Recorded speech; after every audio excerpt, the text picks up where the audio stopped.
જોઈ લો દર્શક મિત્રો, અત્યારે હાલ એક સૌથી મોટા સમાચાર મળી રહ્યા છે કે ભાઈ વરરાજાની ગાડી તળાવમાં પડી ગઈ. પછી શું થયું આગળ આખો તમને પૂરો વિડીયો બતાવું. ખરેખર મિત્રો અત્યારે હાલ જે ઘટના બની છે ને, આ વિડીયો જોઈને તમે પણ ચોંકી જશો. મિત્રો અત્યારે હાલ વરરાજાની ગાડી તળાવમાં પડી જતા અચાનક જે ઘટના બની, હવે આ ગાડી તળાવની અંદર કેવી રીતે પડી, શું ઘટના બની, ખરેખર મિત્રો વિડીયો જોશો ને તો તમે પણ વિચારમાં પડી જશો. કારણ કે અત્યારે હાલ આ વરરાજા સાથે જે થયું ને એ જાણીને તમે પણ ચોંકી જશો. કારણ કે મિત્રો તમે વિચાર કરો કે વરરાજા, હવે ભાઈ એક દિવસ માટે આ વરરાજા રાજા તરીકે ઓળખાય છે, રાજા કહેવામાં આવે છે. હવે એ જ રાજાને શું થયું તે કે અચાનક ગાડી તળાવની અંદર પડી ગઈ.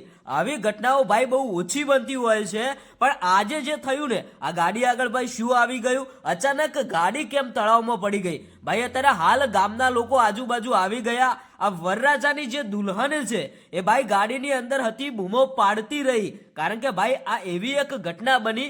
અત્યારે હાલ આ વિડીયો સોશિયલ મીડિયામાં ખૂબ જ વાયરલ થઈ રહ્યો હતો, એટલે મને એવું લાગ્યું કે આ વિડીયો તમારા સુધી પહોંચાડું. કદાચ આવી ઘટના બીજી કોઈ વખત ન બને, એટલા માટે જ મિત્રો કહું છું કે ગાડી અત્યારે હાલ જો તમે હાંકતા હોય ને તો ભાઈ બહુ ધીરે ચલાવો.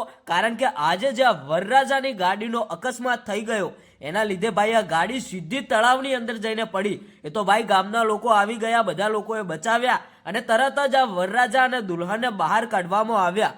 આખરે ભાઈ ગામ લોકોનો આપણે આભાર માનીએ એટલો ઓછો છે, કારણ કે જેવી ઘટના બની એવા તરત જ માણસો આવી ગયા, વરરાજા અને દુલ્હનને બહાર કાઢવામાં આવ્યા. તો મિત્રો આ વિડીયો વાયરલ થતો હતો એટલા માટે મેં તમને બતાવ્યો છે. આ વિડીયોની આપણે કે આપણી ચેનલ કોઈ પુષ્ટિ કરતા નથી, તો તમારે ખાસ નોંધ લેવી.